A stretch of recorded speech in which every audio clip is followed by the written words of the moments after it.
Hey everyone, Chris Sawyer here. The Varietal Show is back. I am sitting here in Willamette Valley. Anyone ever been to Willamette Valley? And do you know where Willamette Valley is? It is in Oregon. It is in northern Oregon.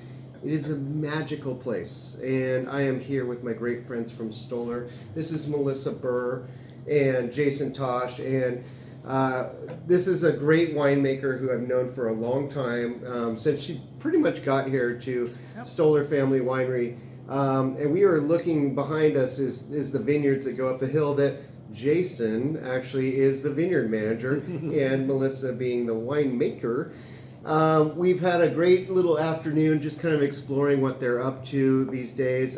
This is the 40-year anniversary of the Willamette Valley appellation, and that means the region itself. And it is a very big region. This is one of the biggest regions ever granted by the U.S. government to be a growing region. But there's a reason why that is, and we're kind of looking at it right here as we look out this window. This is a hillside behind us, but how this was carved out was by big glaciers that came from the Missoula floods back ancient days ago. We're talking a long time ago, before civilization was basically around. And so we're looking out there and we're seeing this big valley out there, and there's a lot of agriculture out there. But where we are right now is the Dundee Hills, and this is a very special place where kind of this whole movement started back in the 60s, and it's thanks to David Lett and some of these other great pioneers that came here. We look up and we look at this hill and we say, wow, that's a really special thing that's really happened here now. And one of the things about it is that Bill Stoller, who's the founder of this winery, who purchased this property in 1995, his family actually had owned it before that. And it was a turkey farm. Yep, you bet. Turkey does matter, you guys, other than just Thanksgiving. It gets people by all the time. And especially here in Oregon, it was a big turkey farming community here. And Bill's family owned this property, and he saw that it was really something that was going to be bigger than it looked like at the time. I mean, we're looking right at the wall up there at this big turkey barn that was here on the property. And if you could see behind us, there's the big cyclone, or the cylinder up there, silo cylinder, but it's turkey stuff, and that we're talking about here. But now it's vineyards, and this is a very special place. We're tasting right now is the 2021 Reserve Chardonnay. Melissa, tell us a little bit about your background and what brought you into the wine industry, because it's been you're celebrating an anniversary this year too, are you not? Yes. Yeah. I certainly am. Cheers. Cheers. Thanks for being here. Jason, eye contact. Okay, Eye good. contact. Good. That's Eye right. contact. That's Good. important. Good. For sure. Yes, Chris. So this is the 30th year of the acquisition of this farm. So Bill purchased it in '93 from his family to start the vineyard. Oh, 93. 93. And so we just celebrated that this summer, and we also in tandem celebrated my anniversary here at Stoller Family Estate was 20 years. So I started in 2003 here with this wonderful spot on earth with Bill Stoller, and at that time we were a much smaller company. There was no winery here for Stoller or tasting rooms, and Bill had planted the vineyard. It was about 120 acres then in 03, and he sold most of the fruit. So now fast forward to today, the vineyard is a little over 240 acres of vines planted contiguously behind me, and it goes all the way to the west. Pinot is the majority, and Chardonnay is the second runner-up. We've got 61 acres, is that right now? We're at 61 acres of Chardonnay, Jason? Yeah, exactly. 61 acres planted, so I believe we're the largest contiguous planting of Chardonnay in the Willamette Valley. Wow. Which is pretty tremendous when you think about it, because it wasn't something that was prevalently planted alongside Pinot. That's true. And so Bill had that vision. It was Pinot Noir and Pinot Gris were the original grapes planted here in this valley. And Chardonnay really did take some time. But remember, we're comparing this area on the map and actually how it goes around the globe. It does compare with exactly where Burgundy is in France. And that's where these two grapes became so famous. And the difference in soil here is very different. And I think you guys, the more you learn about this area and the more kind of jory soils and these red soils, volcanic soils, and the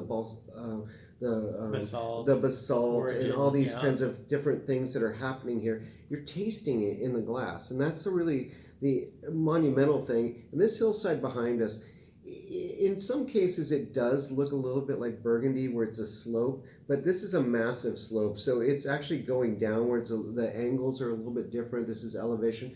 Where are we from, like the road down here, McDougal Road, all the way up to the top? How far is that? It's about a 400-foot elevation. It's surprising, but you start at 200 feet at the road, and you end up about 650 feet at the top of the vineyard. Yeah. And these original vines were planted at the top of this vineyard, and then they kind of came down. Tell us a little bit about that. We aren't going to taste the sparkling wine or some of these, like just the kind of the bigger production Chardonnays, but some of them are planted down here. I mean, well, how is it different from the top to the bottom?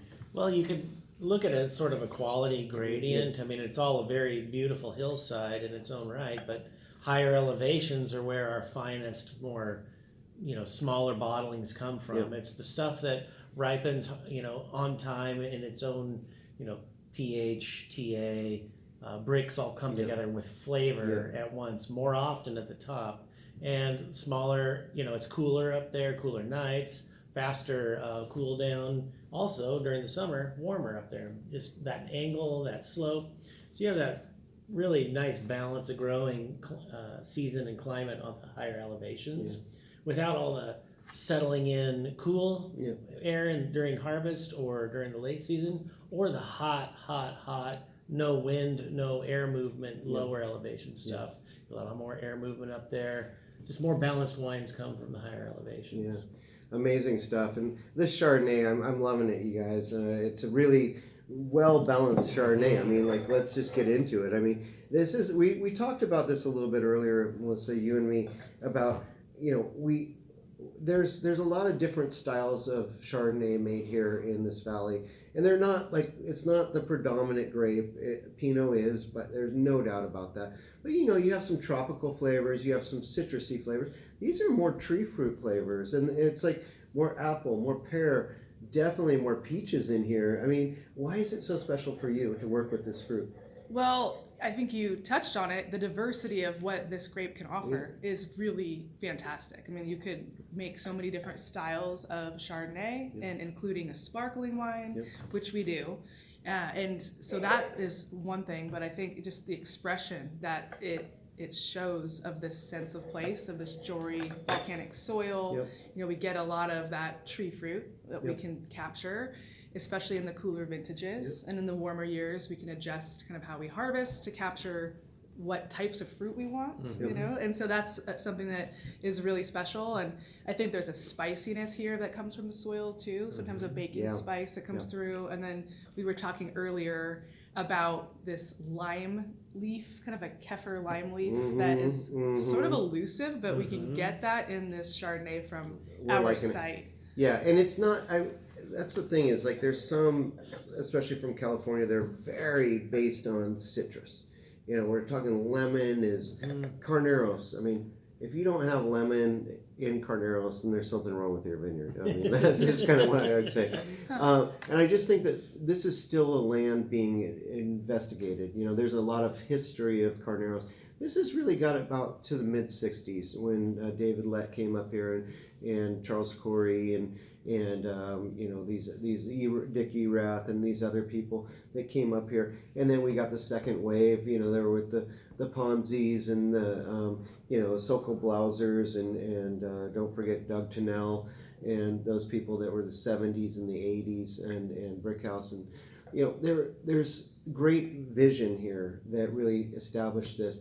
When Bill purchased this property, he was already big in the industry with Chehalem, and that is now purchased by the family as well. So they do own that brand as well, and it's just really interesting because it's been a learning experience the whole entire way, and they've not even met the greatest of what they can do, and I don't know if we ever will, but we continue to go in that direction because you can continue to achieve more and more and more here, as we keep seeing in these wines. This is amazing Chardonnay, and it goes right up there with, you know, California Chardonnays and all that, but it's also inspired, you know, French winemakers from Burgundy to start investing in this area. And so they're on to something, we're on to something, you're on to something by watching this show right now. But, you know, Chardonnay from Oregon, you need to keep it in mind, and you need to keep this Stoller Reserve in mind for sure. Let's move on, you guys. Give me your glasses. We're going to move it a little bit fast here. Okay, we can yeah, do it. Everyone's, We're pros. we're pros. Never doubt us, you guys. Beautiful. So, next wine up, we've got the Stoller. This is Nancy's Pinot Noir, and Nancy is not with us. Nancy is Bill's aunt, or It's his sister. sister. Okay, so She's it's still like with us, she's just kinda not like- right at she's this kind of like moment. She's not our here aunt. today. That's Yeah. it. She's not here today. Yeah, she's not here today. Like- But I will say that we tasted through a few wines, and I had to help, you know, pick out which ones we were going to pour, because that was our job together, just to catch up actually. And this one really stood out to me. We tasted a couple here of these little vineyard designates, and this is interesting because it's from the estate vineyard. So we're not talking about like, oh, it's got this other name on it. It's not the Shea Vineyard, or it's like Wisdom Hill or something like this. It's actually from the own estate, but it's actually from some of the older blocks planted on here. And this really stood out to me. What's from the growing standpoint? What's so special about this little part up there for this Pinot Noir? Well, this is Pommard grape. This Pommard clone. Pinot, 100%. Which is 100%. It's in an isolated little section of the vineyard.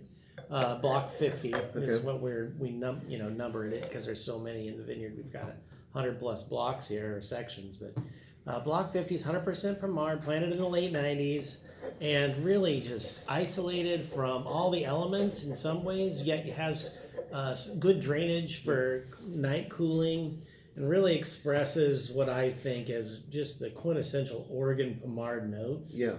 I mean, I don't know what came first, Oregon or Pommard. They kind of Well, play on each other. Pommard Yeah. technically in Pommard, the subzone, the AOC of Burgundy came first, because it was definitely there. Like, we're talking about 1,000 years ago that they were working with this area of developing these vineyards in this area. This was not happening here, just FYI. Since Lewis and Clark didn't even get here till the very beginning of the 1800s, so it wasn't happening here. But the fact is that 1951 is when Dr. Olmo from UC Davis brought in this clone.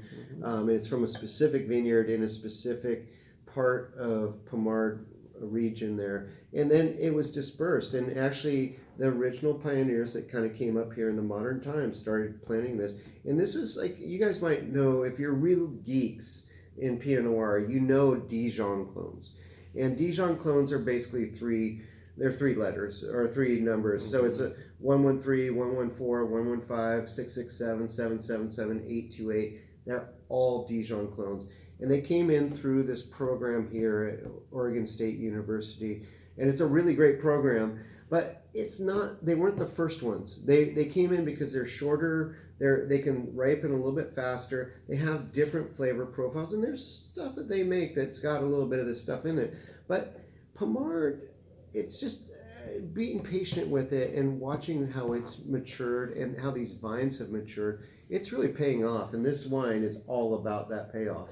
It is delicious, and there's a lot of blue fruit in here. What's so nice about working with these older, you get this little batch in, it's like that special batch, and he's like, oh yeah, it's coming, you know. Are you two like, oh gosh, what's gonna happen next? Just like that. Yeah. Just like that. I feel like On I the work daily. here. Every year's a little different. It's Every crazy. year's a little Yeah. different, It's a but little different. what is so special about it is, Sharing secrets. considering this large estate vineyard with a multitude of sections of Pinot Noir, we have such a gamut of flavors. Yeah. They vary by the elevation, the rootstock, the clone. And so Vine age. as a winery and as a winemaker, it's intriguing. There's so much to work with. So we've identified the personalities of all these sections over the years, right? And Nancy's is coming from a section of Pommard that every year has stood out. Because in our winery, we like to try to keep the sections separate. And so we ferment them in their own group. We have our own barrel groups. And that's how we've gotten to know this site so well. And so what is special about it is just that makeup of this part of the vineyard. It tastes like this every year. So when we built this legacy tier, it's all about, it's like having binoculars and focusing in on the personalities of the individual sections, where when you go back, we have our largest blend called our Dundee Hills Pinot Noir, just as beautiful, but that's more of a mosaic of all the personalities of all the sections. So they're both very consistent wines and just a very different look at this estate. And so I think that's something we all appreciate. And just by the way, we're in the legacy room here. You know, this is an amazing facility. Just the whole property. You know, we've got the old turkey, you know, silo over there, and we've got, you know, this is the original tasting room that we're sitting in, and then it kind of got dropped off because of that room, so this became a private room, and it's because the, you know, as the success of this region has continued, you know, you're moving like up, like this is now a private room, and this is where we started, and now we're building out, and there's the amazing exploratorium over there of like this thing that you're doing for bigger groups and everything down there that was really kind of built during the COVID times. I mean, so I've been watching the expansion of this brand, not only just as far as the flavors and the great farming goes, but also, you know, really what you get when you come here and the experiences you can have. I mean, they offer a lot. To be really honest, the cutest thing we've ever seen, like at least for the last week, is there's a tree right behind us, and there was like a little girl just running out there in her pink jacket to be on that swing out there by herself. And we don't even know where the parents were, to be really honest. I mean, but it didn't matter because the kid wanted to have fun, and it's that kind of a place that is just, it's very comfortable, it's wonderful, and it's natural. It's natural beauty here in Oregon, and especially Willamette Valley. This hillside does mean a lot. It means a lot to all of us. And I think it really comes out in this wine. And to be really honest, this blue fruit in here is really something. And the more you taste it, you get that black raspberry, and you get that kind of like really unctuous kind of like wild strawberries. And we did ask Jason if he was going to plant some wild strawberries up the hill, and the answer was no at this point. So we will continue to work on him. There's no doubt about that. But there's an earthiness to it. This is layers and layers and layers and layers of flavors. And this is a 2019. This is really tasting good right now. Yeah, I mean, it's and this is the great thing about this reserve program too, is that they're not just releasing them like, oh, let's just make this thing something big and like put a bunch of oak on it and all this kind of stuff. Reserve is a very different term used here in Willamette Valley, in my opinion, where you're really kind of picking the best of the best, and you're really treating them with total respect. Is that true? Yeah, that's the intention. Yeah. Just having the fruit shine through, and the sense of place, and the vintage. And do not forget, I'm not the winemaker, you guys, and I never have been, never will be. These guys, she is, and he's the farmer. So this is amazing. So really amazing example of great, you know, just elegant, sophisticated Pinot Noir, and from an estate here. And that, you know, the greatness of tasting a great wine. The first things you want, you want the nose, you want it to be beautiful and lovely and suck you in. But if you really want what's a great wine, is you have to have that kind of clarity about what is the variety. That's helpful. Yeah, I mean, does it match what it says on the bottle? Sometimes it does not, and that's not a very good example. You know, but you want, this one definitely is a great example. The other thing is Nancy's, you know, this is from the estate. This is everything. This is about a site. And can you capture that inside of a bottle? And I think you've done a great job in doing that. This is the real deal. Cheers. So here, to this one. Winning. Hashtag winning. Okay, that's wine number 2, you guys. Now we're going to take a little bit of a detour here and finish off because, you know, as long as I've known Melissa and all the great things she's been up to, Yeah. Let's get that right. We're good. Yeah, We're we're good. As long as I've known her and kind of like just following her with the Pinot, the Chardonnay, sparkling wines. One of the first to make rosé in True. Willamette Valley. True that. Yeah, true. that. 2005, True that. I started. Yeah, and like that's a long time ago. 2005, you guys. That's like 17, 18 years ago. And it's an important thing that's really going on. But I've also been following this special bottling that you do called History. And this is a really special thing. And can you tell everyone a little bit about History and the kind of the creation of this little side brand that is really kind of more Bordeaux oriented, or in some cases just different grape varieties that you're really highlighting? Absolutely. It started with the desire to make some wine from my family's vineyard that is planted in the Columbia Gorge. And it's old vine Pinot Noir. It's not that old by years, but it was planted in the late 60s. Yep. And that, I got the green light from Bill Stoller to make a little bit of wine, right? Yep. And I got really intrigued with the history of the Northwest with our vineyards and old vines. Where are the old vines? And how long have they been there? And what's the story? So that's really where History started, is the concept of making wines from some of the oldest sites in the Pacific Northwest. Yeah. So none of the vineyards that we source for History are owned estate here for the company, but they're partnerships. Yep. And over the years of starting this, we discovered more and more vineyards in Washington and kind of gravitated toward these Bordeaux varieties. So History has these single vineyard old vine bottlings from these varieties out of mostly Washington, and out of doing that, the opportunity to make a blend came about with some of the excess barrels I had.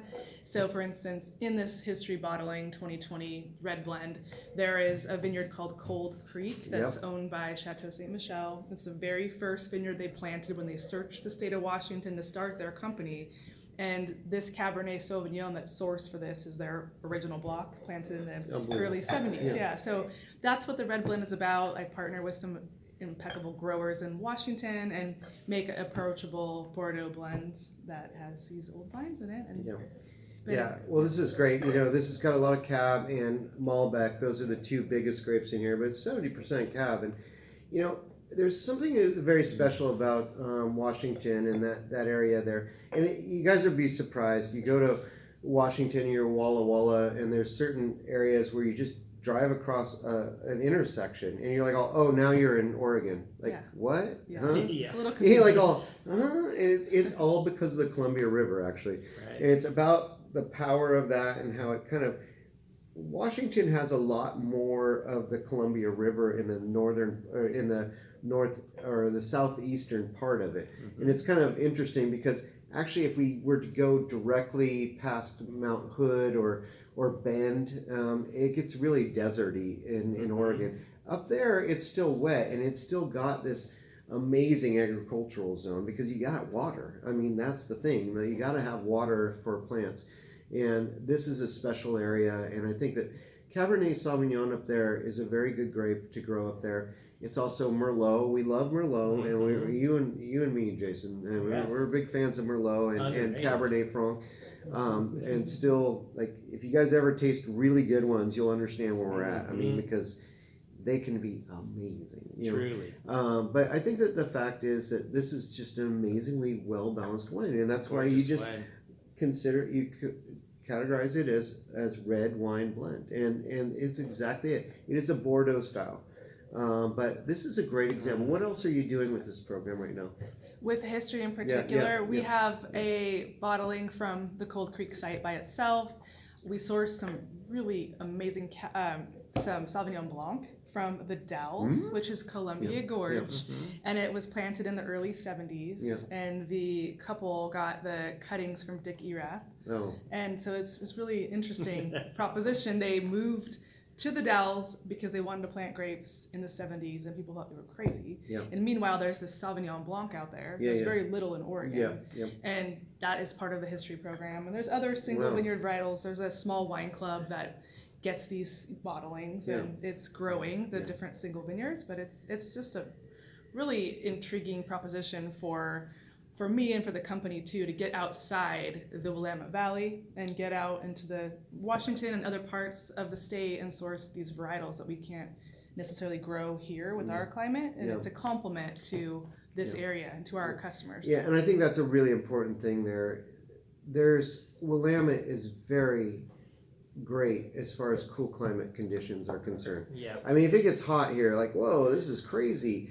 But you're expecting it to be cool. In Washington, you're expecting it to be hot, and then it gets cooler, and they're able to control themselves a little bit more because of this water runoff and rivers and things like that. We have rivers here too in Willamette Valley, but it's really about hillside farming here, and it's really not about being down the valley floor, because that's where all the hazelnuts and the berries and the grass is grown and everything. It's really, the grass is actually grown down there, you guys, and we're not kidding.